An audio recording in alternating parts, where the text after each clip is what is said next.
Saudaraku, terima kasih sudah hadir di ruang kecil bernama Ilmu Langit ini. Kamu yang sedang menonton sekarang bukan datang karena kebetulan.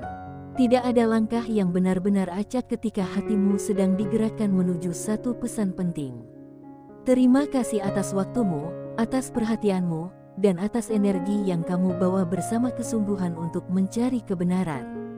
Untuk menguatkan aliran energi positif di ruang ini, ketik angka 77 di kolom komentar sebagai simbol bahwa hatimu siap menerima cahaya yang jernih. Sejak awal, judul yang kamu lihat mungkin sudah membuat jantungmu bergeser sedikit. Waspada, dosa yang lebih besar dari zina. Kedengarannya menakutkan, dan mungkin kamu bertanya-tanya apa yang memang bisa lebih menyeramkan daripada zina, sebuah dosa besar yang selalu disebut sebagai kehancuran moral manusia. Namun justru disinilah letak bahayanya. Banyak orang merasa bahwa dosa besar hanya berkisar pada hal-hal yang tampak. Padahal ada sesuatu yang jauh lebih gelap, lebih tersembunyi, dan lebih merusak jiwa manusia daripada dosa yang dilakukan oleh tubuh. Pikirkan ini sejenak. Seseorang yang terjatuh dalam zina biasanya tahu bahwa dirinya sedang berdosa. Ia mungkin menyesal, mungkin menangis, mungkin merasa terjatuh begitu keras. Namun ada satu dosa yang tidak menimbulkan rasa jatuh. Justru ia membuat manusia merasa tinggi, merasa suci, merasa aman. Dan justru itulah yang menjadikannya 1000 kali lebih berbahaya. Bayangkan berjalan di sebuah ruangan gelap. Jika kamu tahu ruangan itu penuh duri, kamu akan melangkah pelan-pelan. Namun jika kamu merasa ruangan itu aman padahal lantainya berlubang, kamu berjalan dengan percaya diri sampai terjerembab tanpa kesempatan menyelamatkan diri. Begitulah dosa ini bekerja. Ia membuat manusia merasa aman, padahal ia sedang berada di tepi jurang yang siap meruntuhkan seluruh amal kebaikan. Saudaraku, setiap hari kita berjuang menjaga diri dari berbagai ujian. Kita menahan lisan, menjaga pandangan, memperbaiki ibadah, dan berusaha menjadi manusia yang lebih baik. Namun terkadang, ketika tubuh sudah tertib, ketika ibadah sudah rapi, justru hati yang mulai longgar. Dan pelonggaran hati itulah yang menjadi celah bagi dosa ini masuk pelan-pelan. Dosa yang lebih besar dari zina ini bukan datang dari luar diri. Ia tumbuh di dalam hati, menempel pada niat, menyusup pada amal, dan merusak dari arah yang tidak terlihat. Banyak ulama menggambarkannya seperti rayap yang memakan kayu dari dalam. Dari luar tampak baik-baik saja. Namun ketika disentuh, semuanya rapuh dan ambruk. Inilah alasan para ulama mengatakan bahwa dosa ini lebih ganas. Zina dapat dihentikan dengan taubat. Nafsu dapat dikendalikan. Tetapi dosa yang satu ini, semakin seseorang merasa aman darinya, semakin besar kemungkinannya terjebak tanpa sadar. Bila zina merusak kehormatan, dosa ini merusak tauhid. Bila zina membuat tubuh kotor, dosa ini mengotori hati hingga amal sebaik apapun tidak lagi memiliki nilai di hadapan Allah. Betapa banyak manusia yang kehidupannya terlihat penuh ibadah. Salatnya rapi, sedekahnya sering, ibadah malamnya panjang. Namun semua itu perlahan-lahan kehilangan makna karena ada satu kotoran dalam hati yang tidak pernah dibersihkan. Ia menjadi noda yang menempel pada niat. Bila tidak dibersihkan, amal itu tidak naik ke langit. Hanya menjadi gerakan, hanya menjadi formalitas, hanya menjadi rutinitas yang tidak lagi menghidupkan jiwa. Dalam sebuah riwayat, disebutkan bahwa ada manusia yang datang dengan amal sebesar gunung namun Allah menjadikannya debu. Bukan karena amalnya kurang, bukan karena ibadahnya sedikit, tetapi karena hatinya tersentuh oleh sesuatu yang jauh lebih berbahaya. Dosa ini menghancurkan dari akar terdalam, hingga amal yang seharusnya menjadi cahaya malah berubah menjadi kosong. Saudaraku, ketika seseorang berbuat zina, ia tahu dirinya salah. Saat ia sujud, hatinya bisa luluh, tangisnya bisa tulus, dan Allah menerima hamba yang kembali dengan hati yang menyesal. Tetapi manusia yang terjatuh pada dosa ini justru sering merasa tidak perlu menangis, tidak perlu menyesal, tidak ada sesuatu yang dirasa perlu diperbaiki. Ia merasa amalnya sudah cukup. merasa dirinya lebih baik dari yang lain, merasa posisinya sudah aman, dan disitulah bencana itu dimulai. Dosa ini membuat seseorang lupa bahwa semua amal diterima hanya bila niatnya bersih. Semua ibadah hanya diterima bila dilakukan karena Allah. Semua kebaikan hanya bermakna bila hati tunduk sepenuhnya. Ketika hati mulai mencari perhatian manusia, ketika hati mulai menginginkan penghormatan, ketika hati mulai merasa diri lebih daripada yang lain, maka amal itu terancam rusak sebelum sampai ke hadapan Allah. Di titik ini, banyak manusia terjebak. Mereka merasa sudah berada di jalan yang benar. Padahal yang mereka jalani bukan lagi jalan ibadah, tetapi jalan kebanggaan diri yang disamarkan dengan simbol kesalehan. Inilah yang menjadikan dosa ini jauh lebih berbahaya. Karena ia hadir dengan wajah ibadah. Ia muncul bersama amal. Ia berkembang dalam kebaikan. Saudaraku, video ini bukan untuk membuatmu takut, tetapi agar hatimu tidak tertipu. Agar setiap langkahmu kembali lurus. Agar setiap ibadahmu kembali jernih. Karena barang siapa menjaga hatinya, maka Allah akan menjaga seluruh hidupnya. Setelah kamu memahami betapa besarnya ancaman dosa ini, di bagian kedua kita akan membahas secara jelas apa dosa tersebut, bagaimana ia bekerja di dalam diri manusia, dan mengapa ia disebut 1000 kali lebih berat daripada zina oleh para ulama. Bagian kedua akan membukakan pintu besar untuk memahami bahwa musuh terbesar manusia bukanlah dosa yang dilakukan oleh tubuh, tetapi dosa yang tumbuh diam-diam di dalam hati hingga membuat dirinya merasa paling selamat padahal justru sedang paling jauh dari keselamatan. Jika hatimu sudah siap, kita lanjutkan ke bagian berikutnya dengan kesadaran yang lebih terang. Saudaraku, sekarang kita masuk ke bagian yang paling membuka mata. Bagian yang membuat banyak manusia merasa seperti sedang berdiri di depan cermin besar yang akhirnya menampilkan sisi diri yang selama ini diabaikan. Dosa yang tadi kita sebut sebagai sesuatu yang 1000 kali lebih berbahaya daripada zina itu adalah dosa yang hidup di dalam hati. Dosa yang tumbuh dari niat. Dosa yang menyusup dari celah kecil antara amal dan tujuan. Dosa itu adalah ria dan kesombongan, dua penyakit yang berjalan beriringan dan menjadi sebab hancurnya amal seorang hamba. Ria adalah keinginan agar manusia melihat kebaikan kita. Sedangkan kesombongan adalah perasaan bahwa diri kita lebih baik daripada manusia lain karena kebaikan yang kita lakukan. Dua hal ini tampak berbeda, tetapi keduanya tumbuh dari akar yang sama, yaitu hati yang tidak lagi tunduk sepenuhnya kepada Allah. Ria merusak niat, kesombongan merusak hati. Bila keduanya bersatu, maka amal yang seharusnya menjadi cahaya malah berubah menjadi asap yang tidak sampai ke langit. Mengapa dosa ini disebut lebih besar daripada zina? Karena zina menghancurkan tubuh, tetapi ria menghancurkan tauhid. Zina merusak kehormatan, tetapi kesombongan merusak hubungan antara seorang hamba dengan Tuhannya. Zina membuat seseorang merasa tertampar sehingga ingin kembali. Namun dosa ria dan sombong justru mematikan keinginan untuk kembali. Bahkan membuat hati merasa tidak perlu kembali sama sekali. Dalam banyak riwayat, disebutkan bahwa orang yang sombong dan ria adalah orang yang paling merugi di akhirat. Ia datang dengan amal kebaikan yang banyak. Namun ketika amal itu ditimbang, semuanya berubah menjadi debu yang berterbangan. Sungguh mengerikan membayangkan amal salat, sedekah, puasa, tahajud, zikir, dan ibadah lain yang dilakukan dengan penuh kesungguhan, ternyata tidak memiliki nilai sedikit pun di sisi Allah karena di dalamnya ada niat yang telah tercampur.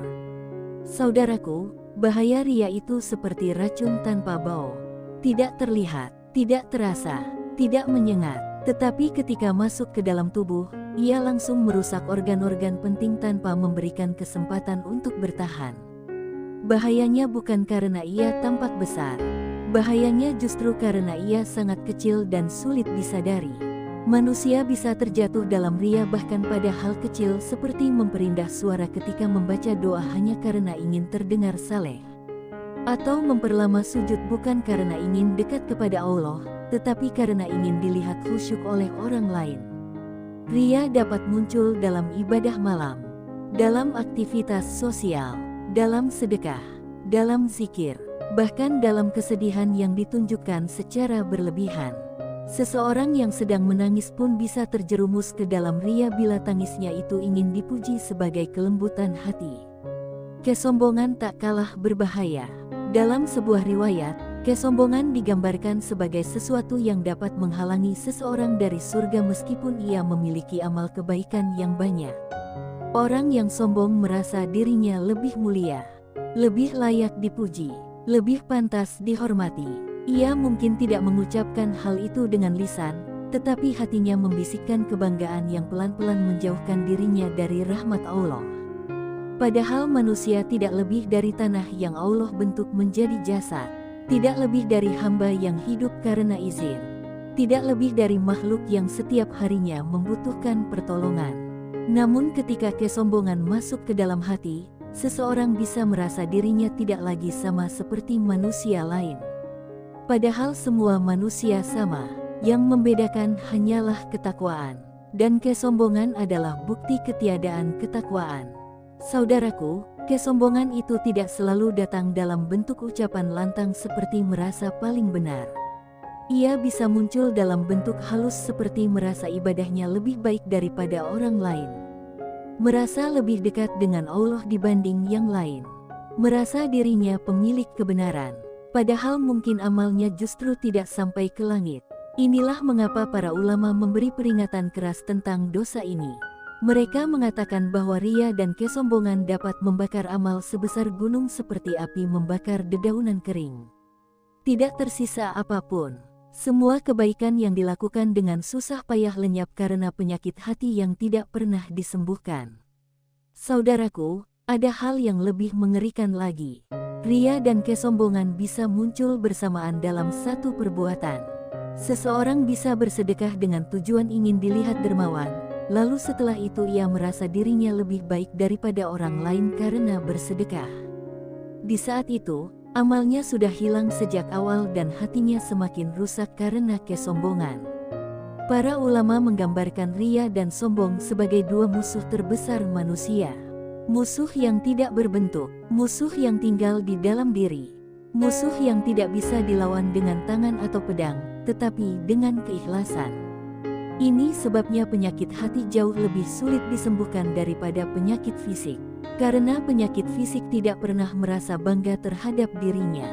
Tetapi penyakit hati justru membuat manusia terjerat dalam keangkuhan. Bayangkan seseorang yang rajin tahajud, tetapi bangga karena tahajudnya.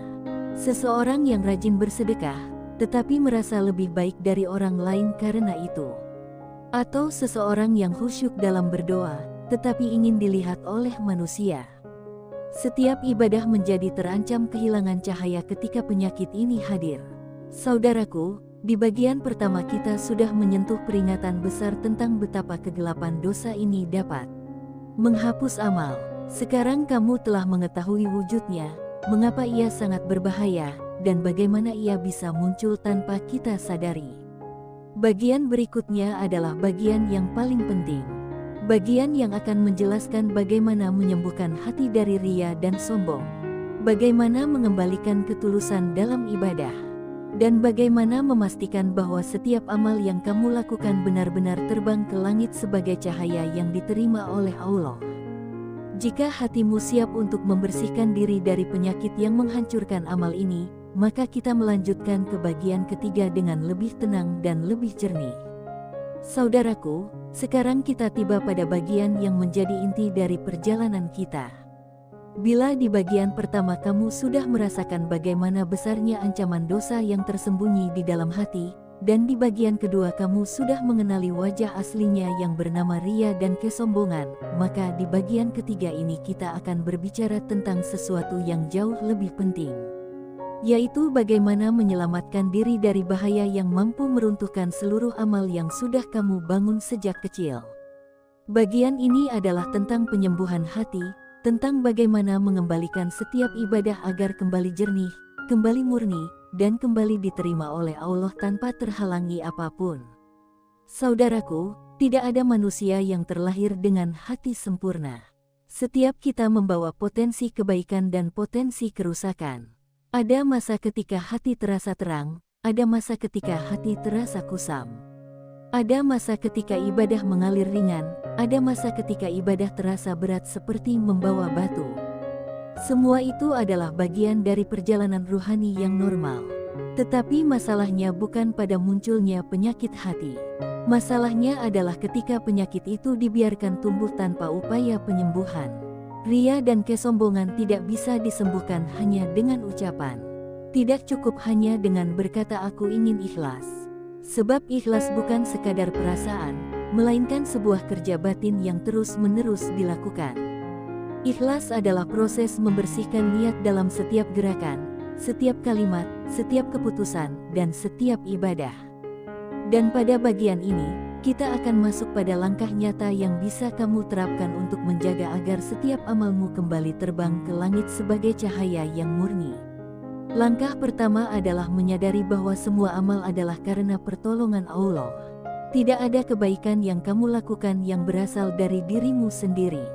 Jika kamu bisa salat malam, itu karena Allah menggerakkanmu. Jika kamu mampu bersedekah, itu karena Allah melapangkan rezekimu.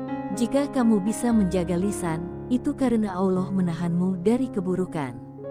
Jika kamu merasa dekat dengan Allah, itu karena Dia yang mendekatkanmu lebih dulu. Ketika hati menyadari bahwa semua kebaikan adalah pemberian, maka tidak ada ruang untuk sombong. Karena bagaimana mungkin seseorang sombong pada sesuatu yang bukan miliknya? Langkah kedua adalah memaksa diri untuk menyembunyikan sebagian amal. Tidak semua ibadah harus terlihat. Tidak semua kebaikan harus terdengar. Ada kalanya kamu perlu membiasakan diri melakukan sesuatu yang tidak diketahui siapapun kecuali Allah. Ini seperti pondasi rumah. Orang lain melihat rumah yang indah tetapi tidak tahu bagaimana kuatnya fondasi yang ada di bawah tanah. Ibadah yang tersembunyi adalah fondasi hati. Ia memperkuat hubunganmu dengan Allah dan mematikan ria sejak akar. Cobalah mengambil satu amalan rahasia.